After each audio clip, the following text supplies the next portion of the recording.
Welcome to Gilbert. It's all about the media podcast. Before we start, on this weekend that we are recording, it is also the very same weekend that we all unfortunately had gotten the news about the great Carl Weathers. So before we start, I just want to give a small little tribute to the man himself. I've had the pleasure of meeting Carl Weathers months in advance. I've been to two of his panels. One of them, Jesus, had also been with me. Any memories that you can think of involving Carl Weathers? I know you haven't had a chance to meet him yet, but if anything, like famous quote or anything that stood out to you about Carl Weathers, Jesus, before we move on? I mean, there's plenty of lines I can remember on the top of my head. I think the one that really stuck out to me was Rocky 3 when he's trying to manage Rocky and like getting back his the eye of the tiger phase and stuff because he had to fight Clever Lang. I remember the one line when it seems like Rocky is still going through the loss of his manager and he's already going back to the lowest point in his life kind of thing. But he just can't seem to get in the right shape or at least in the right mindset that Apollo wants him to be. And so Apollo's like telling him like, damn, what are you doing, man? And he's like, and Rocky goes, I'll do it tomorrow. I'll work on it tomorrow. And I just remember him telling him, there is no tomorrow. And it's one of the best lines I could think of as just a way of like pushing yourself when you watch a movie like this. Let's say you want to lose weight or you just wanted to fix something in your life. It doesn't have to be physical, but just something that you want to get better at. And it's just a reminder like it's better to work on it today because you never know if tomorrow never comes. Yeah. Carl Weathers, you've been a great man. You've been an icon to many others. Rest easy, man, because you lived a great life. And now I'm getting emotional already. Yeah. I know, dude. I'm planning on watching the first two movies after this is over. All right. Again, rest easy, man. You're a great person. So now on today's topic. So a couple of weeks ago, Jesus and I went to go see the infamous Godzilla Minus One. And that at time was your fourth time watching it in the theaters, right? Yeah, I think now I've watched a total of it 5 times. Yeah, I saw it twice. The first time was obviously with Asus, and then the second time was when the Minus Color came out. And oh man, when you guys like, I have nothing to take away from the earlier theatrical release, which was in color. The one in color was great, and the entire movie was great. I loved it. But man, if you watch it without color, it's even more effective. I Oh yeah, mean, it feels like you watched the original Godzilla, but with 21st century special effects. But I'd yeah, even argue that if I can interject, I argue that the special effects look even more fantastic. It actually looks like because you know how with CGI nowadays you can just tell things are computer generated, and with this movie, yeah, I mean, there's no doubt that yeah they used a lot of computer just to get the Godzilla into full view. But there's something special about this movie anyway with special effects, as there's a reason why it was nominated for an Oscar this yeah. year. The point is, in black and white, I can't even tell. It looked as computer generated as most people could see. It just feels right. Like it feels right watching that in a different perspective. Yeah. Coming up, well, this year, but I think also mainly October of this year, it will be 70 years of since the first Godzilla film came out. So as even I don't even have to say as of October, but really 70 years, this now makes Godzilla the longest franchise ever. And it's still going on.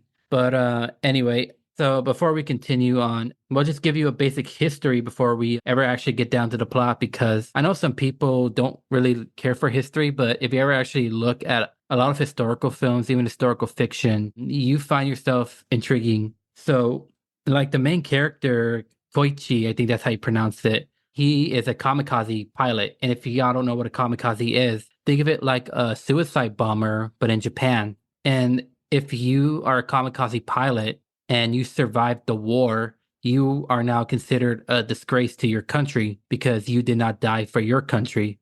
And Koichi, our main character, he tried to talk his way out of doing a kamikaze per se, and it's just been weighing on him. And you mentioned like even Hirohito, who was the dictator at the time of Japan, would like force all these like young boys to like kill themselves just for their own country.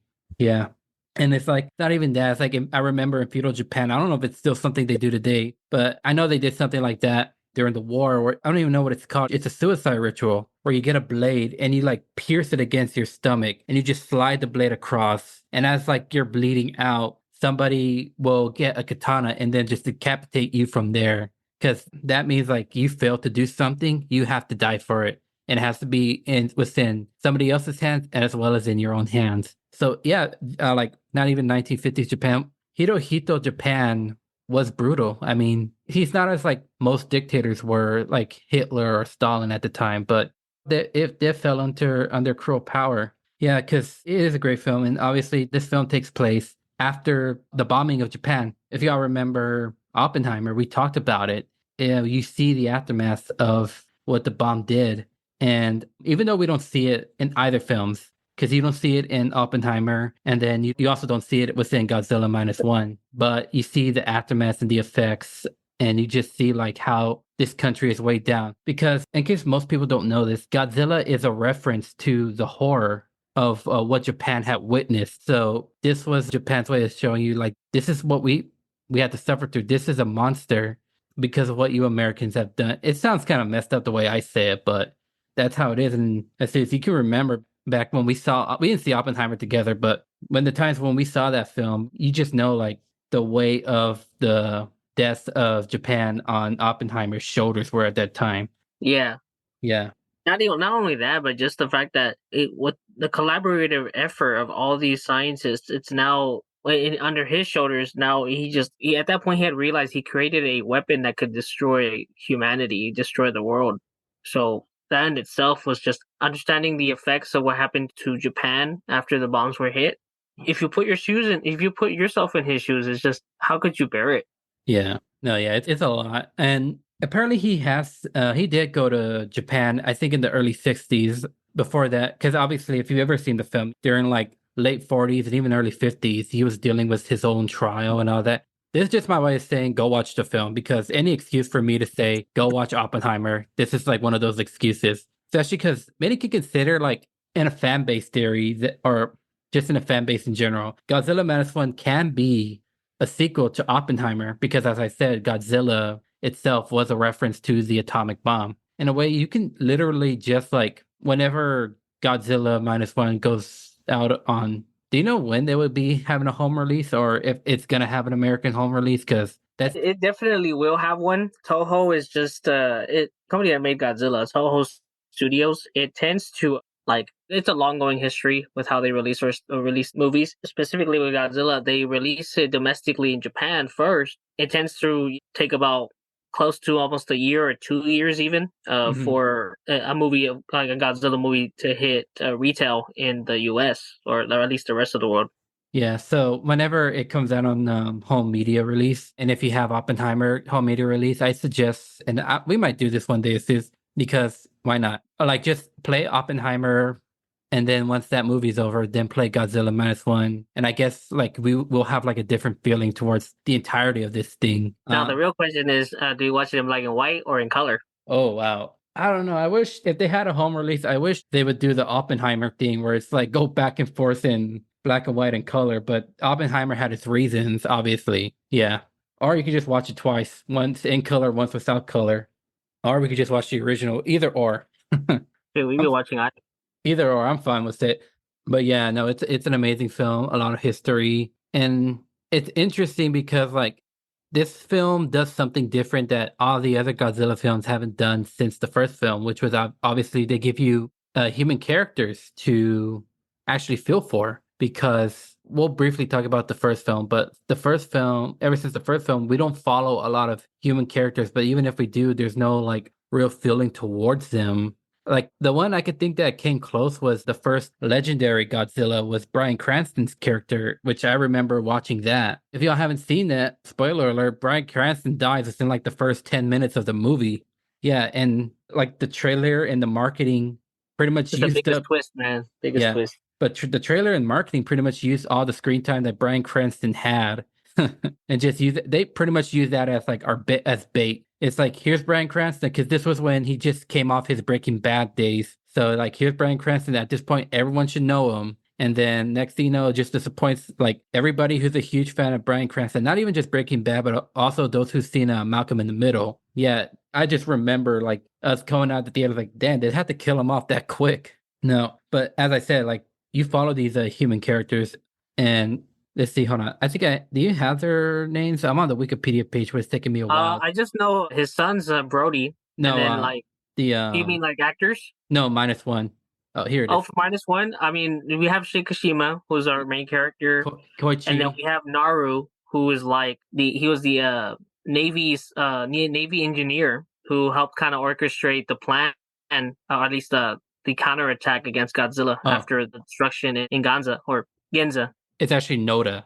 Yeah, I'm Oh, looking at Noda, my bad. You're right. yeah. You're right. So Noda. yeah, Noda's actually like really cool. Like you will rarely get a science character that you will either like or hate, or not really hate, but just don't care for. Noda's like a really cool character. Here, Noriko, who is the Who's the, or at least I guess we can't call her wife, but more like more like I would say love interest or crush in a way. yeah. Because like if I was to describe these human characters towards to you guys, think of it like I don't know, Ross and Rachel from the later year of Friends, because they do have a daughter together, even though that daughter isn't theirs. The daughter was somebody they so quote unquote adopted when the daughter's original parents died during the air raids, during the bombings, which now makes you think more. It's like so many children had to have been orphans, so many mothers had to have lost their kids. Hmm. Yeah. No, man, these are really cool characters. It just bugs me, but I kind of know why as well. Like, if you've heard Jesus mention, it received an Oscar nomination like 2 weeks since this recording. That it's the first Godzilla film to ever receive an Oscar nomination for special effects. Well, does it have a chance to win? I actually do hope it does. Me too. Given the fact it's nominated against some films that don't really have that strong special effects, because Oppenheimer did not qualify itself for best special effects. But that would have been a good that would have been a good race to see like Oppenheimer and Godzilla Minus One to see who would win the special effects award. I hope it wins, but even then, I'll say the nomination itself is just a win for the entirety of the Godzilla franchise. Because I mean, it hasn't really been nominated because like the Academy tends to overlook these films. And again, I understand why the first few Godzilla films they're great, they're very like dark and epic, but it does get silly like from like the late 60s to the 70s. Like you'll I mean, see Godzilla jumping around and all that. it's just simply because at least with the original had a message, and well, the message is basically about nuclear deterrence. Why keep making radiation, and why use nuclear energy in a way to annihilate humanity when we can use it for other things? I mean, after that, Toho basically wanted to continue the IP, wanted to continue the Godzilla and other media, and so they just said, well, I mean, why don't we make him more of a good guy? So then we started make then those movies in the 60s 70s became more generated towards children. Yeah. So I mean it became very wacky and goofy to the point where even if you try showing it to like anybody, like to even if I show you some of these movies, you'll probably be like, why?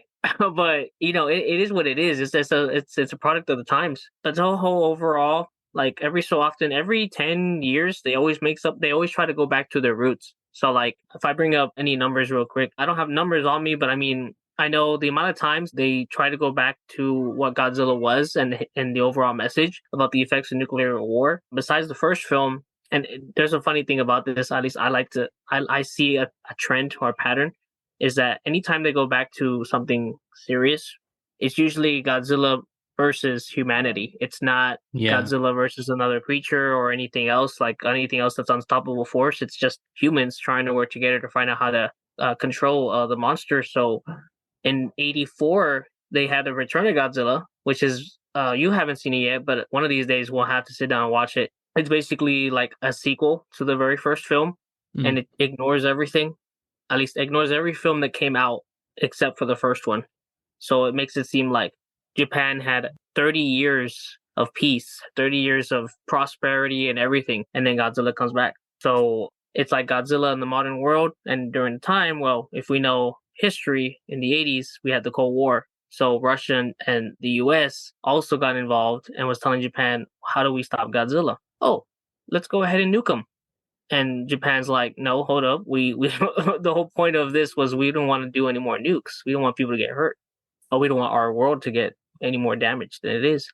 Besides the point, another 10 years. What's the other one? Shin Godzilla. Shin It just came Godzilla. out Yeah. 5, 7 years ago. That one was more of a modern twist on the original film, but focused for the modern world in terms of the 2016 Fukushima earthquake and tsunami that affected the land and the people of that area or that region. So that was more focused upon that and what the government's response was.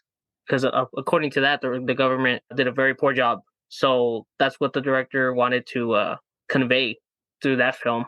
And well, now we have Minus One. which just seems to be like Minus One really feels just like a modern reboot of the original film. Because, like you said, I felt that we haven't had any characters that we actually like to see since the very first film. Like I can list the characters from the first film right off the bat because their story, the drama they go through, and the challenges and tribulations and resolutions that touches a viewer.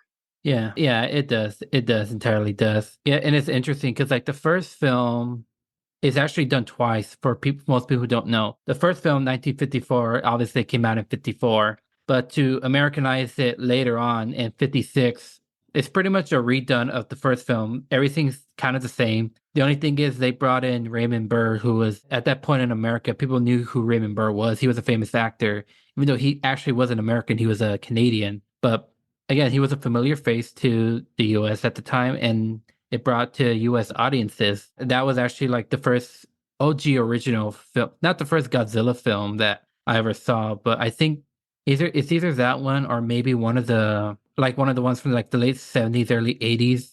It's just been a while, but I couldn't like put my mind into which one I saw because I remember somebody brought a Godzilla film in daycare. I think, and be honest with you, I think it could either have been Godzilla versus Space Godzilla or Godzilla versus Destroyer. If you guys are going to think we're going to talk about all the films, guys, this is 70 years and nearly 40 films. There's not a lot of time to talk about it, like briefly. And also, there's not a lot of time to watch them, obviously, one sitting, because these films take up a long time.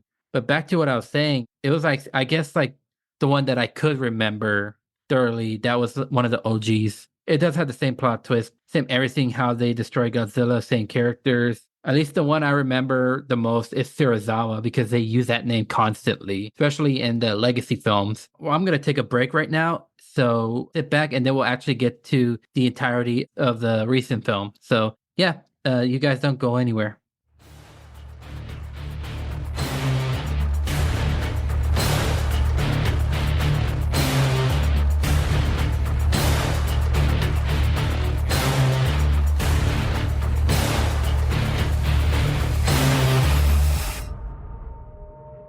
All right, welcome back, everyone. Hold on, I'm getting nostalgia right now just reading it. I know. Yes, I remember it well. What of it?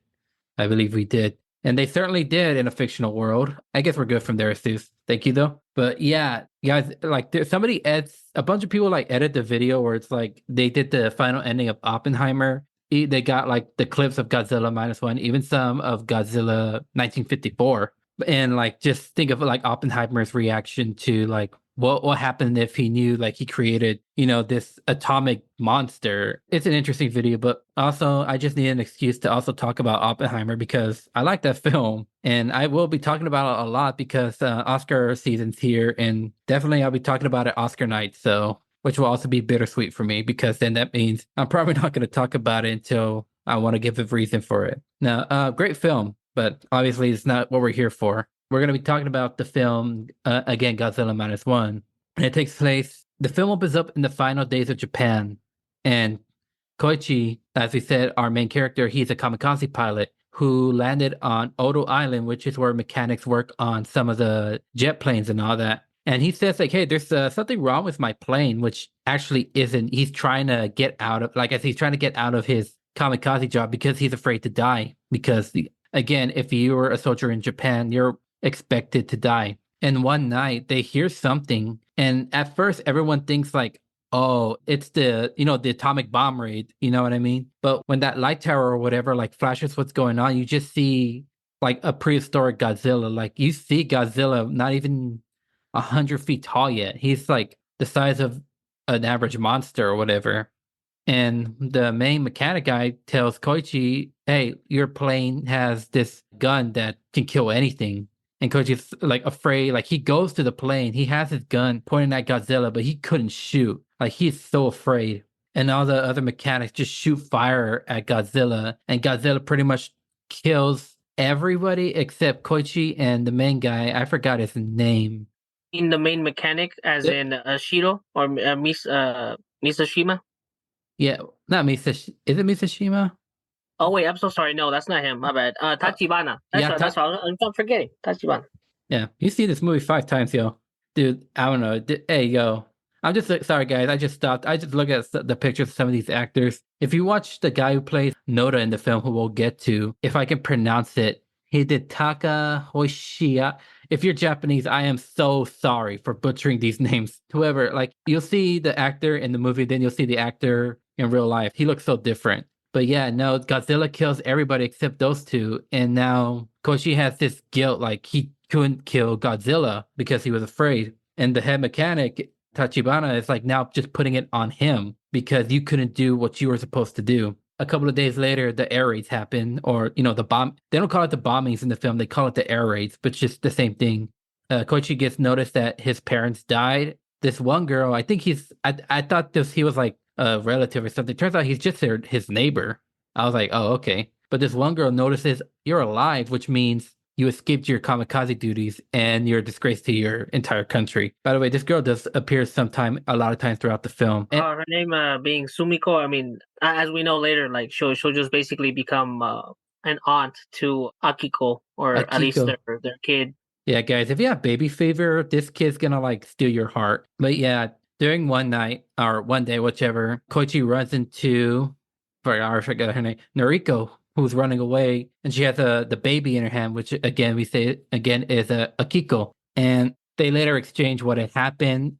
So Akiko, as we mentioned earlier, she is not Noriko's baby. She's just a baby that Noriko took in because the original mother of the baby died during the air raids, and pretty much now they're like living together because this is now post-war Japan. It's in ruins because of the bombings, and they're trying to find work, especially Kochi. But Kochi does eventually find work. What they do is they collect a bunch of seed bombs, I guess you would call them, or Their minds, yeah. mimes. Yeah. While I'm doing that, I'm thinking of that scene from Finding Nemo with the sharks. Yeah, when it's their hideout.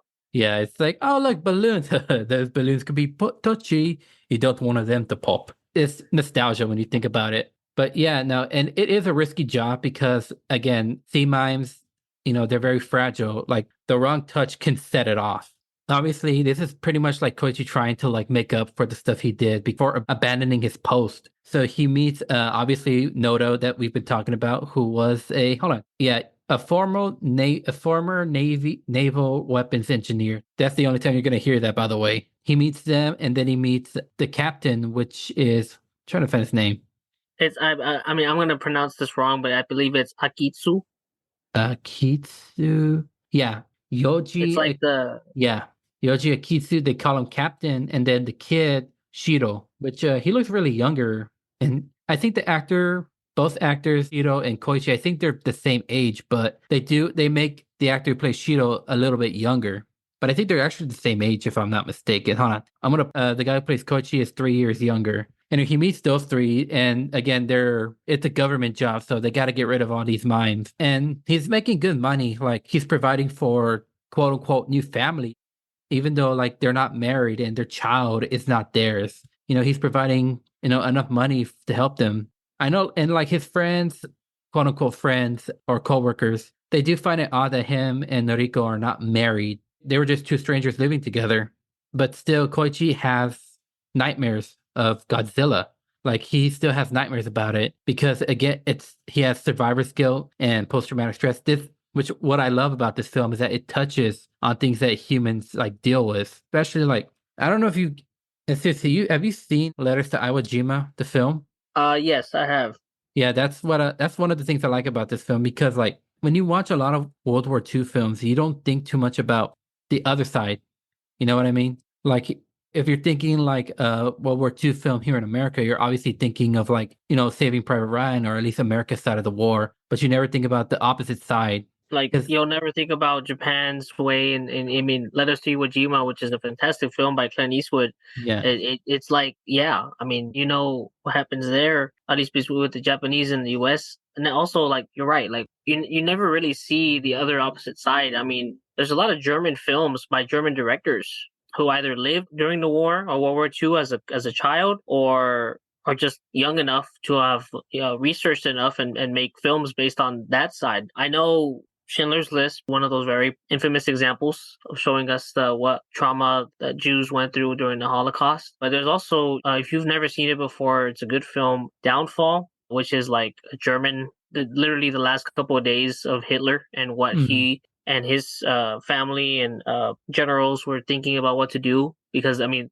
they knew as much as their allies that they were basically screwed. Yeah. But like that film really touches upon what would have been based on eyewitness reports the last days. But yeah, I didn't mean to go on a tangent there, but No, no, that's fine. I mean, like again, like because people, if you think about like if you watch a war film and you think of like what was it like on the opposite side, the opposing side, people think like, oh, it's not American. You're having sympathy for the enemies at the time. Well, I mean, yeah, but if you ever like look into this, we were literally just talking about Hirohito. He's pretty much forcing a lot of these people to fight in a war. It's a war that not a lot of people even asked to be part of. And then, of course, it's not World War II, but World War One. Last year's or a year before's All Quiet on the Western Front. I mean, that was a great film. It's on Netflix, guys. If you haven't seen it, it's amazing because that's literally like what Germany like.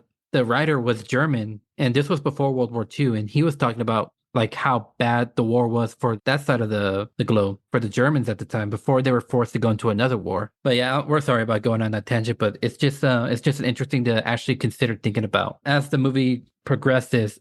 If y'all don't know, like the bombings there because there now we had these nuclear bombings, they were being tested, and Godzilla, who was in the middle of all of that, and it started affecting him like differently to where he started wrecking ships, US ships, even most Japanese ships. And the US cannot get involved because, as we were mentioned earlier, the Cold War was happening. So there was this thing with like, obviously, it's what we had with Russia at the time. Yeah. So they had to, it was pretty much Japan was on their own to fix what was happening right there. if I can add something to that, there's that one scene in particular that you're mentioning about how they had to go recover. I believe it's a fictional ship in the film, but it's like what the Lancaster, which was the U.S. Navy ship that Yeah. Godzilla destroyed. I really love that scene beforehand where it's just like it's U.S. and you can tell it's American. People are trying to radio in and they're saying reports about that like we got reports that there was an unidentified creature, etc.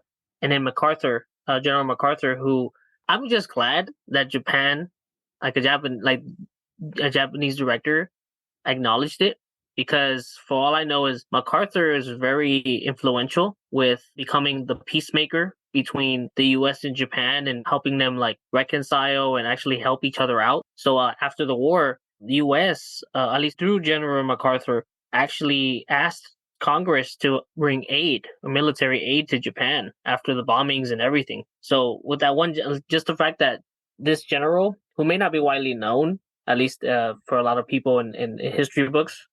I'm just glad he was even mentioned in the Japanese film. I mean, I didn't know that, so thank you for bringing that up. Actually, that was actually very interesting. Yeah, come on, guys. I mean, like just because you fight in a war doesn't mean there's at least some sympathy for the other side. I mean, Hacksaw Ridge pretty much explains that too. So as they were recovering the ship, they run into Godzilla, and obviously Koichi tries to do what he can the first time around, which is shoot Godzilla. And they thought, okay, let's detonate the mines that were at the sea. First mine, no effect. Second mine, it was in his jaw. Koichi shoots it. Half of Godzilla's jaw just comes off, but then regenerates. It's a very intense. It's kind of like Jaws, which I think what the director was going for. He was going for like a throwback to Jaws. And then this Japanese Navy ship shows up and tries to stop Godzilla, but Godzilla does his atomic breath and destroys the ship, and then eventually disappears. And then like because of all that, it's still hunting Koichi to that day. And okay. So yeah, as I was saying, it was still hunting Koichi to that day, and he eventually confronts to Noriko. He tells Noriko what happened, and he says like, maybe I should not have survived. I should not have survived that. Maybe I should have died doing my duties. And she's just saying, no, like if you were here to live, you were here to live.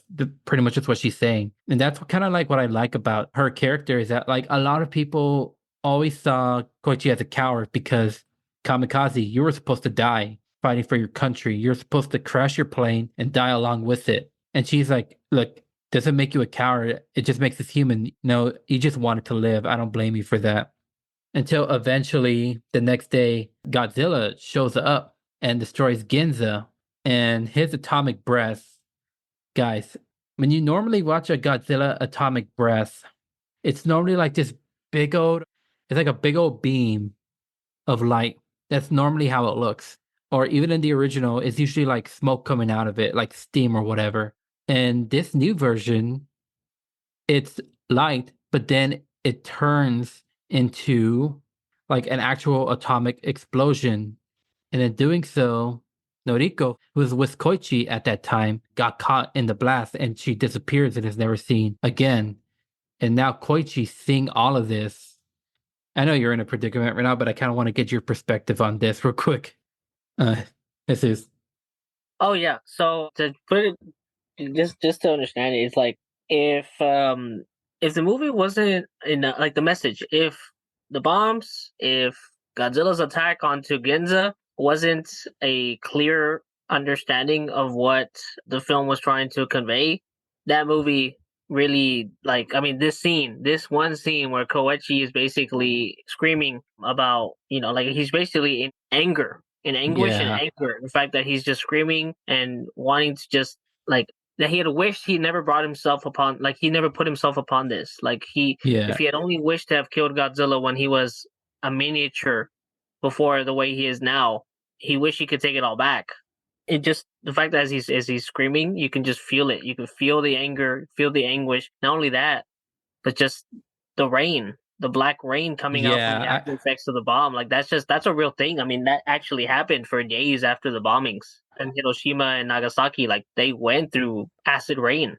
It was just bad. Yeah. And I thought that was blood at first, but then when I went home, oh no, that's liquid ash. That's what it was. And people got sick from that.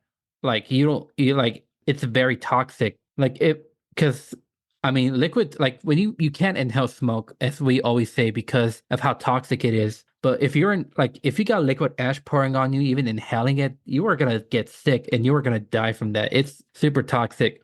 And as you mentioned, dude, like I remember first time when we watched it, like I thought like he was just like sad because Noriko had, died from that explosion or whatever. But then second time around, especially when you watch it in black and white, you just see how pissed he looks. Like he's looking at Godzilla angry. Like this is at this point he develops what is called the and we talked about this before. It's called the Captain Ahab persona. You're gonna have to explain this. My throat's getting dry with Captain what we mean by the Captain Ahab persona. If I can recollect my thoughts on it. The fact that, I mean, Captain Ahab, for those who don't know, is a fictional character in the book Moby Dick, and Moby Dick is basically a big whale, and Ahab is this person that's on a revenge story, basically like a revenge quest. He wants to kill Moby Dick because it's caused him pain. I mean, physically and emotionally. I mean, he spent days thinking that Moby Dick is still out there. Like I was this close. There are a couple of times in the story where they were this close to taking him down and they had no effect. So he gets upset at himself.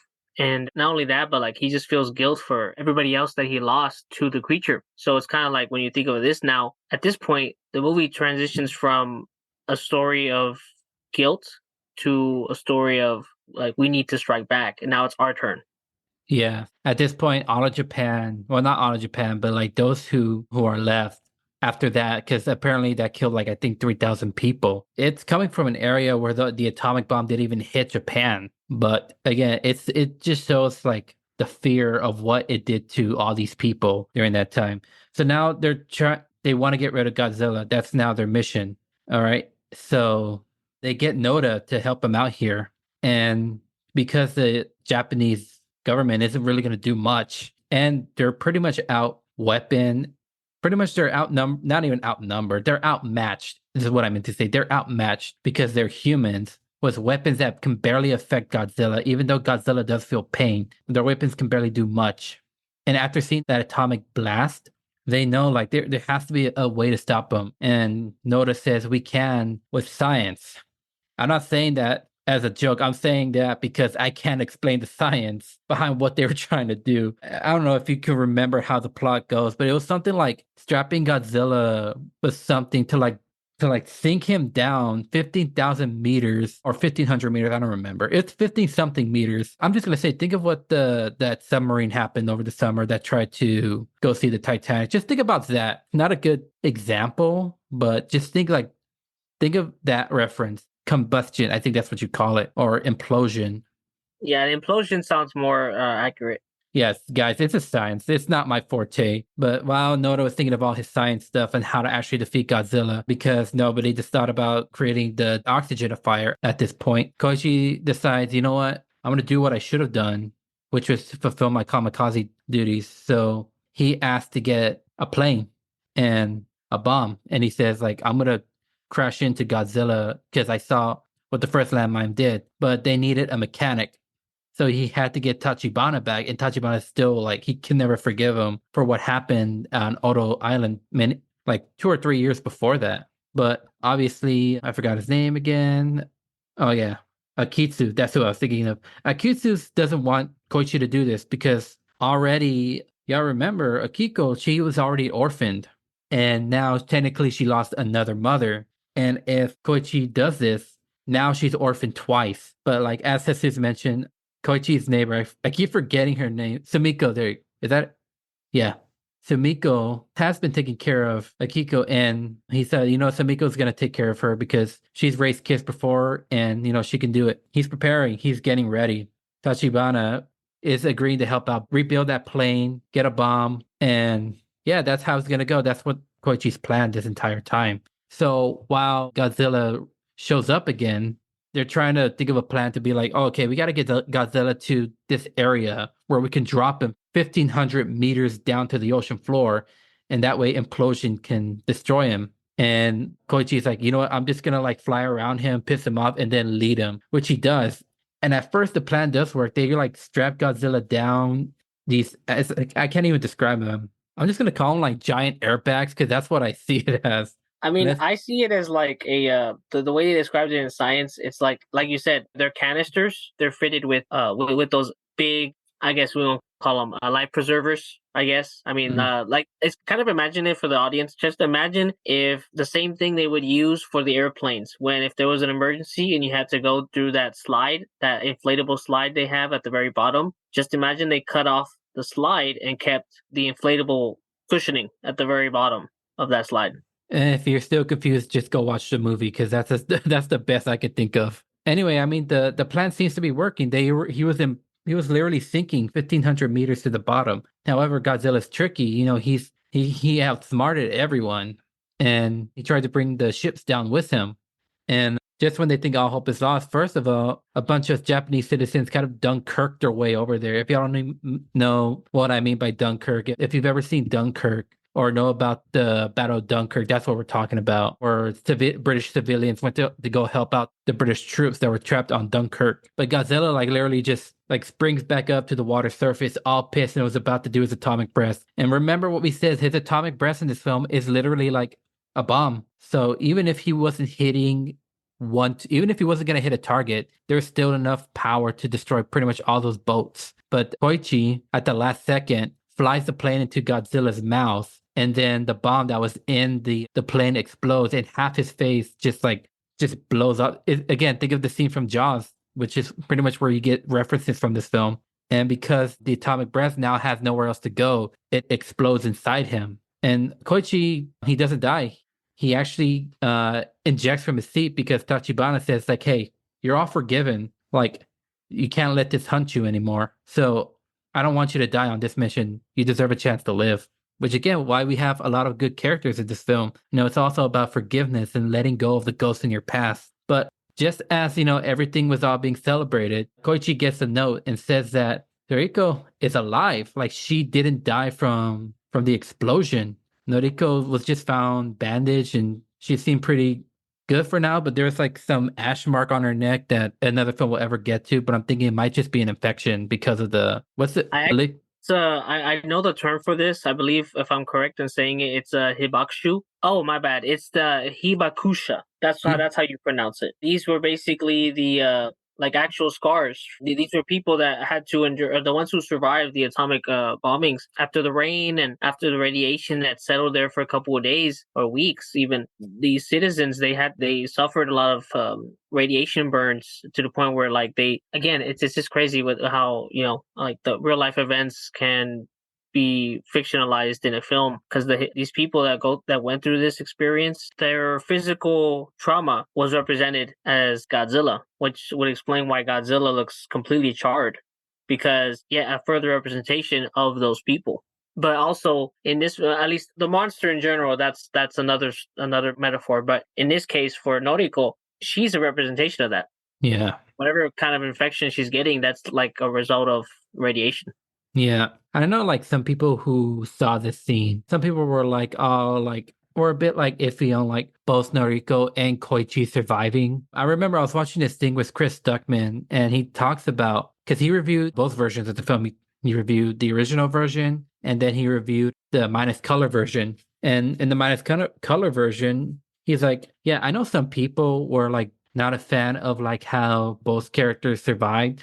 But in all honesty, do you really want this little girl to be orphaned twice? And my reaction was, well, at this point, might as well. But yeah, that's pretty much how it ends. They're reunited.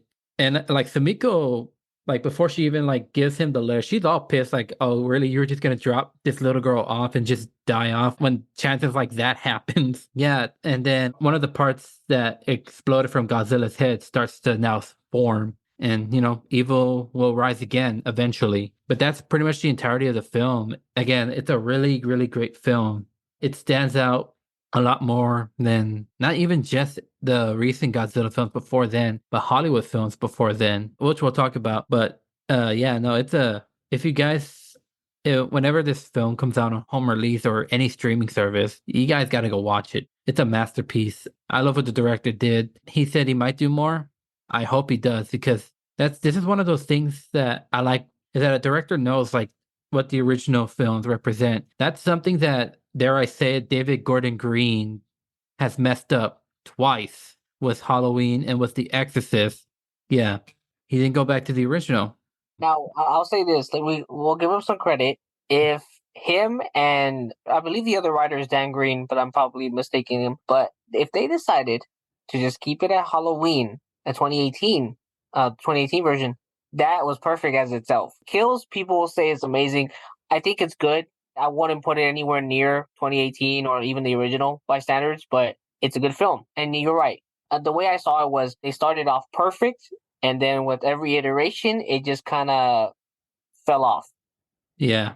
We'll take another break right now and we're not going to talk about the other films entirely, but we'll talk about some thoughts on the other films, at least the ones that I've seen. And it's not a lot. I mean, with the Stews, it's like almost every film. Yeah, no, stick around for our last segment.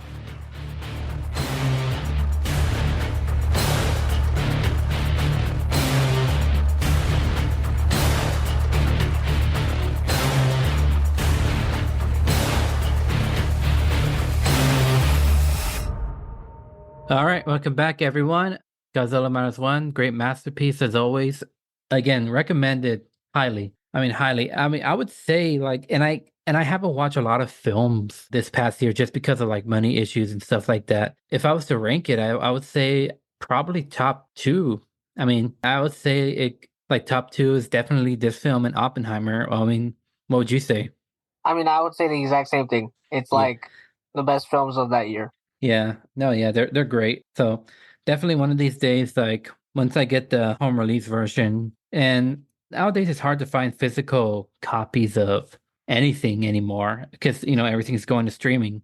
But I mean, for any of those, just to kind of add on to your stuff, I mean, streaming has really hindered a lot of future releases for films, especially old ones. I mean, a lot of old films have been waited, like put on a back catalog, just there until hopefully some streaming service picks it up. For a while, Pluto TV had the original first 15 Godzilla films available to watch, along with the Heisei era, which is basically the 80s and 90s films, and even some 2000s films. But by that point, I think after the year was over, starting this year, they stuck to like the original film and just the originals. So the first 15 or so, first 10. So it's been really hard. I mean, for those who ever want to try to get into the franchise, your best bet right now is Criterion. Has already released the first 15 films in a box set. So, I mean, for now, it's an easy way to watch the first 15 and immerse yourself into the franchise if you aren't familiar with it. But if you really want to watch what I consider to be more of the audience oriented films, like at least the for the general consumer, the ones that you can enjoy watching. Those unfortunately haven't seen the light of day. And if you try going on eBay or any other like Amazon, a third party retailer, those prices are up about $200. I mean, I did my digging for years. I collected them way beforehand. So, I mean, I basically own every Godzilla film up to this point, except for a couple that unfortunately have been stuck to streaming. So, like, there's three anime films that for this until Netflix decides that they can go ahead and allow people to go ahead and release it as a home media release. Those three films are the only films a lot like me and a lot of Godzilla collectors are waiting on. Yeah, I remember you showed us the first one from Netflix. It was like, oh, it was a long time ago. I think it was like 2018. So Yeah. yeah, no, I remember that, dude. Like my stomach didn't feel good that day, but that was because I ate a lot the night before. Yeah, I remember that, dude. Godzilla in those animated films, he's like 3 times the size of Legacy Godzilla. Like he's an actual bomb itself. Let's put it that way. Yeah. But yeah, Legacy Godzilla, I would say was the first Godzilla film I ever saw in theaters. First Godzilla film I just remember watching a lot more is obviously 1998 version, which I know gets a lot of hate because, like, yeah, I can understand why too. I Yeah, mean, it's not really anyone's fault except for the studios. They said, well, we want to make our Godzilla different. We don't want it to look like a rubber suit, but we also don't have the money, or at least enough money, I guess, to make him look as unique from the original. So I guess they go ahead and choose to make an iguana template and they go with it. I mean, yeah, there's always disrespect for that film and stuff, but just like you said, I mean, I grew up watching that film. That's probably the first film I watched that I got introduced to in Godzilla. yeah, I actually know that that one was the first one I got introduced to. So whatever I was watching in preschool, whether if it was Space Godzilla or Godzilla versus Destroyer, which I think came out back to back, if I'm not mistaken. But I think one of those films was the second film I ever saw. I do remember a third Japanese version I saw has had been, I think, well, whichever one introduced actual baby Godzilla or Junior. That I don't might have been. Do you know if it looked like was it like he was just born, like he just hatched out of his egg. okay? And he looks like the Pillsbury Doughboy, like that fat, like a like fat Godzilla, because it's Manila, right? Because No, that's the name of the of his son. But no, if it's no. not like that, and he looks like a dinosaur, that was probably Godzilla versus Mechagodzilla 2, It could have which is been like that the one. 90s. It was that one. Godzilla versus You had Mecha. Rodan. Did you have Rodan, which is like the pterodactyl? I believe so. It's like I remember it was basically like a scientist found the egg and she witnesses the birth of baby Godzilla. And Yeah, obviously that's the one. yeah. And then when Godzilla goes back into the water, baby Godzilla at first doesn't want to go back because he's at that point he's made that scientist his mother. Hmm. But then she says, no, it's time for you to go back to where your kind belongs to. Which eventually in the next film, baby Godzilla grows. I don't even know what the size. I would say almost close to premature minus one Godzilla, but I don't want to get into too much about the film because that's like it's one of those films you actually got to watch because why not? No, I remember the first one we ever saw together was Legacy Godzilla, the first one, and I know there's always been complaints that that Godzilla is barely shown in the film because like they were trying to like show more of the human aspect, and as we said earlier, Bryan Cranston was in that film and a waste of potential just to kill him off. 10 minutes was in the film, and then we follow Scarlet Witch and Quicksilver the rest of the film, which I mean I barely care for. The only good one, obviously, was the Serizawa was in this version, who was played by, damn it, and I love this actor's name too, freak. Oh, it's Ken Watanabe. Kim Watanabe again. And we were talking about Letters to Iwo Jima earlier. He was in that film too. Hmm. And he came up with the best line, obviously, in that film, which was "Let them fight." Pretty much what every fan wants to see is Godzilla fight monsters, because that's how it's always been since the second film. Since the second film. Yeah, which was Godzilla Raids Again. But funny enough, I'll bring it into it because technically it's gonna happen. Everyone, people who know if you're into the media and you're into the movie world, the next Godzilla and Kong film's coming out. I think in 2 months. Yeah. So Well, two I'll months of bring this recording. Yeah. right. So I'll put it in there. The second film overall, it's an alright film. I mean, it introduced the fact that there's more monsters in the universe, and so Godzilla naturally will want to be seen as the king of the monsters and and keep his title. So he does what he has to do. Not only that, the third film is King Kong versus Godzilla, And so that's basically the first match because Godzilla versus Kong just came out what 3 years ago, and that could be seen as the spiritual sequel in a way. But yeah, the point is King Kong versus Godzilla. If it was not for that film, Godzilla Minus One, Shin Godzilla, and every other Godzilla film to ever come out would not have been made because King Kong versus Godzilla literally cemented him as a pop culture icon. Yeah, and I remember when you and I actually saw Shin Godzilla, and of course Godzilla versus Kong. So we saw so far in theaters, we saw all the legacy Godzilla films, including Kong Skull Island, and then we saw Shin Godzilla, which was really cool. It was a really good film. Even though we were talking about a massive heat breath within Godzilla Minus One, you have no idea what's coming if you watch Shin Godzilla because how do you describe it? So he opens his mouth and like instead of at first like beams, it's heat, like actual fire. And then it like splits open and then it just starts turning into like purple, which somebody says if you ever look at like I don't know what's like I'm gonna call it a heat chart because I don't know the word for it, but pink and purple are like the highest of like heat within it. I don't know what the word for it is, but You mean like I know what you mean. It's not infrared, it's the other version, and I'm trying to remember what it is, but yeah, and I remember somebody made a video about it, like when you talk about all of his heat breaths. But Shin Godzilla is not just heat breath; his spikes produce heat, and his tail produces heat. So that's literally a living weapon that you have to fight up against. And like it's within that film, they have to destroy him from the inside, not the outside. I think that's a good thing is that like people are smart to know like how to actually take him down, even though it doesn't seem like they do, because they know like when it like was this one was Shin Godzilla and Minus One Godzilla, they know he needs time to recharge if he needs to do that again. another cool thing I'd like to add upon, like you're mentioning, and add to that, it's just cool to see humanity work together. And I'll tell you this much: the first film, Japan's on their own. They don't have any help from the U.S. Have no help from their former allies. It's just them against this creature. And then the Return of Godzilla from '84, the U.S. and Russia only want what's best for their own countries. They just want to make sure that Godzilla never attacks there. So they go to Japan and say, okay, we have the solution. We're going to bomb them. And Japan's like, why do that? I mean, in the end, our country is going to suffer. We're not just suffering from Godzilla. You're going to make us suffer an ICBM missile that's more powerful than the atomic bomb. So, like that Japan says no, they reject their offers and they go at it again themselves. And then Shin Godzilla comes out in Japan, in the US, and not only the US, but other countries. They all put their input. They all are trying to say, okay, let's work together to fight this monster. Of course, the emphasis is on Japan. So Japan is the one that has the resources and more knowledge of the creature and like how solutions as opposed to the US and other countries that came to their aid. But it's cool to see that progression of humanity coming together to try to fight something.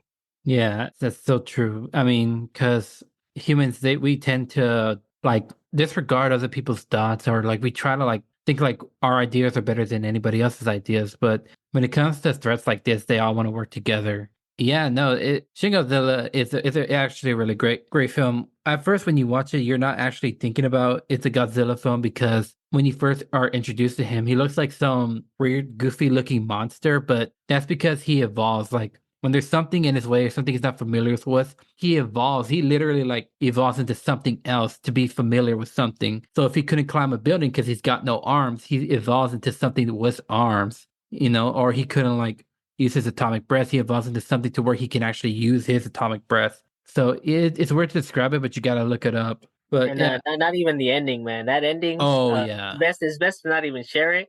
If you really want to know what he evolves into at the end, it's best that you watch the film. That's all like I can say.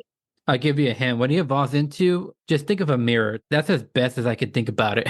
But no, yeah, I mean, that's a really great film. We saw that at the theaters. Shout out to Santikos, San Antonio's own, which is funny because the theater I saw Godzilla Minus One Minus Color was a theater in Conroe, Texas, which is about 25 minutes away from Huntsville, Texas, where I'm currently living now. But that theater, it was a small town theater in Conroe, but it is actually collaborated with Santikos. So that was actually really interesting. So it felt like I was back home in San Antonio. watching it from a Santikos theater. So, and I'm not trying to advertise Santikos or anything. It's just like if you grew up in San Antonio, that's pretty much what you're familiar with.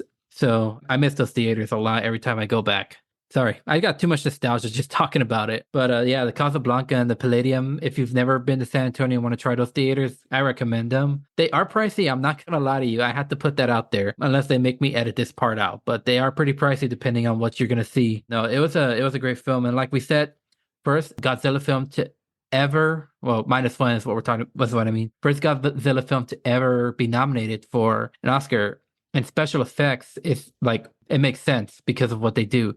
And this was comparing from Japanese dollars to American dollars. This was 15, I think $15 million. Like they got $50 million to create great special effects against a Marvel or any other Disney remake or any other DC film was given tens and hundreds of millions of dollars versus CGI that's not going to go well within like 10 years.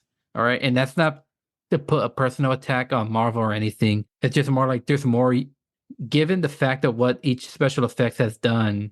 I mean, if you follow what I mean, like with a or not even low budget, with a mid-budget film that produces very cool special effects against a multi-million dollar film that gives you CGI that's not going to last long. It's not even going to hold up. I'm just saying, I mean, I'm just saying at this point, the effects in this film, there's a reason why it's nominated. Those effects are going to last for a long time in not just in like our eyes as American viewers, but in Japan viewers. Special effects in Japan is like not a one-to-one to Hollywood.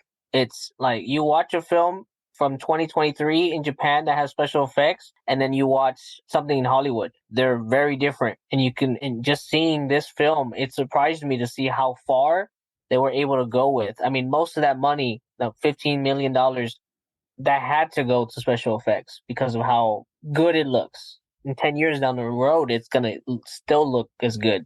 Yeah, and I do hope it wins, but just the nomination itself is already a win for the entire series. And who knows? Because like I would say maybe Godzilla 2014 and Godzilla versus Kong, I guess they barely made it to but like they were this close to actually one of those two were actually the first ones to be the first Godzilla film to be nominated for the special effects category. Like I didn't follow the Academy too much in 2014. So in 2021 or 2022 at that time, I was already following like Academy patterns, and Godzilla versus Kong was in talks, but it didn't make the cut. But thankfully, Godzilla Minus One rightfully, shall I say, rightfully became the first one. And I say rightfully because as we've talked about the plot, the characters, it has an impact now. Maybe Shin Godzilla could have been Japan's submission, but I wouldn't think Japan would as far as to consider like that film for representing their country.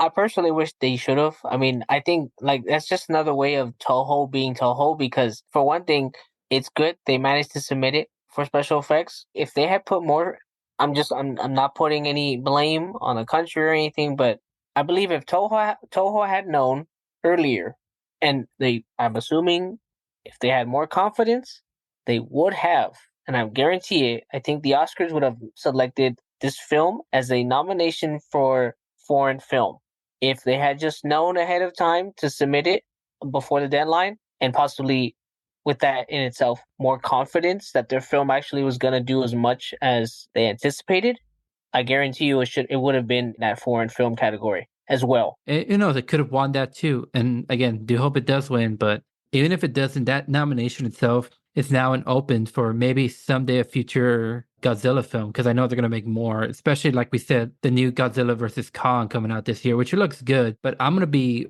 honest. I know that's not getting nominated for anything next year. Nope.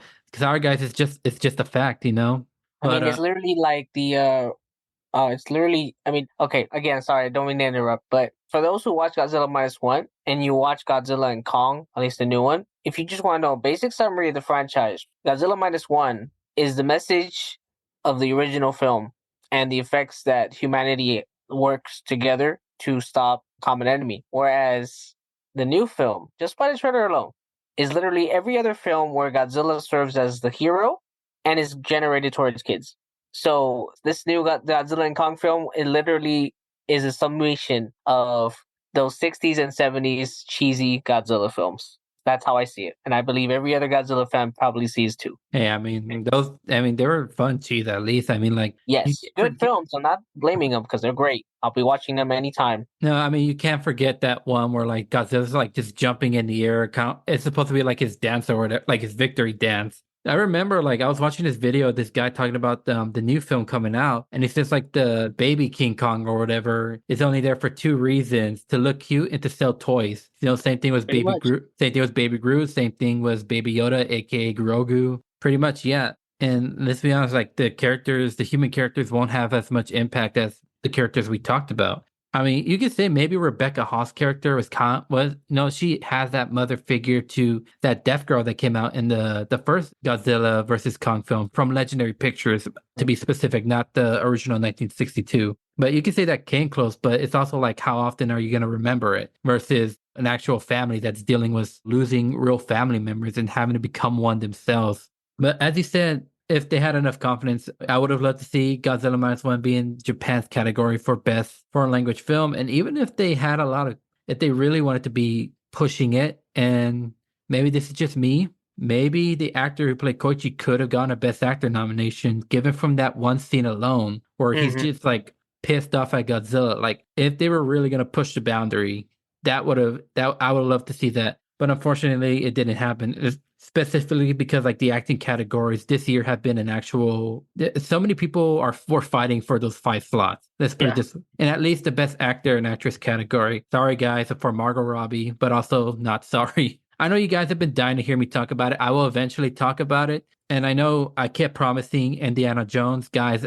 I'm at that point where it's like, do I even want to watch that film anymore? I'm probably gonna have to just because I promised you guys an Indiana Jones. So whenever I watch it, I'll contact Jesus. We'll talk about it, and then y'all can just leave me alone for the rest of the time. No, but man, guys, as I said, whenever this comes out on any home media, whether it's streaming or if you could just find any hard copy, watch it, guys. And I really mean it. Watch it both versions. Watch the color and without color, guys. Was like I said, minus color has a bigger impact on me than the one with color did. And again, I'm not taking away the color release because the color release was just as good as the minus color. But the minus color, there's something about black and white that really drew me more. It's just the cinematography was in itself. And guys, I'm gonna let y'all know, like when you edit something without color, it's not just like you find something on whatever editing software you use to you just put on black and white. No, you got to do a lot of editing for it. You have because lighting's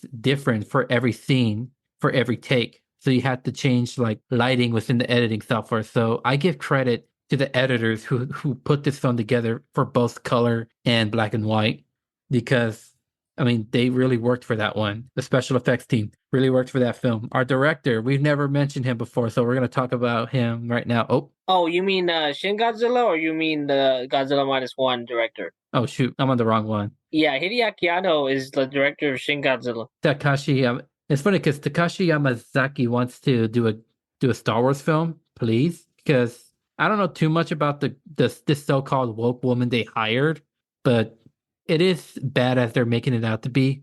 Please allow him to do a Star Wars film because I think he would do it perfectly. I think George Lucas would be like, that right there, Well, yeah, seal of because approval, right there, seal of approval. I mean, literally, Star Wars owes as much to the Western genre and the samurai genre in Japan. Without those two, there's no way Star Wars would exist. I know because like it felt like when I was watching it, it felt like Serizawa was filming. I mean, I forgot what his name was. He directed Seven Samurai. Oh, you mean I cannot? No, I'm sorry, Akira Kurosawa. Kurosawa, yeah, dude. It felt like he directed that one. Mostly because like he's like the main like he's a very famous Japanese filmmaker back in the 50s. Because that's also like his films pretty much inspired Lucas. So I think even if the director of Godzilla Minus One wants to do a film, I think Lucas would obviously give him the seal of approval. And as you mentioned earlier, the US pretty much gets owned on this one. Yeah, that's all the time we got. Jesus, as always, you're great. Coming back one of these days, we got to get Kevin back on the show. Definitely, I thought about it, but like I don't think he had a chance to see the minus color version. So I don't know. Maybe one day when we see him again, we'll show him. Look, because it's most likely you're gonna find it before I do home release. Yeah, no, like I said, we'll get him on the show. I don't know what, because it depends on what we could all talk about together. Because there is no way I am gonna make you guys watch any of the Terrifier films and scar you off for life. Because definitely, that's Kevin loves horror, guys. He loves horror, but that's his limit. He can't deal with the gross. I mean, you remember when I briefly talked about that one scene, guys? Oh, wait, that hasn't come out yet, but still. My last episode I was recording, I was just briefly talking about those films, and I briefly, not entirely talked about the famous scene from Terrifier, if you know what I mean. But anyway, that's pretty much it. Again, Jesus, thank you for coming out. As we mentioned, as we started, RIP to Mr. Carl Weathers. You have been a great person. It was an honor meeting you. I remember when I had asked you about the stunt folks, like people who worked in stunts. You said that if it wasn't for the stunt performers, the stunt directors, the coordinators, action films would not have had that impact these films as they've had now. And I'm pretty sure what your answer was definitely calls back to this film that we just talked about. So, Carl Weathers, peace be with you, man. We'll all miss you. You guys have a wonderful night, morning, day, whenever you're listening to this. Signing off.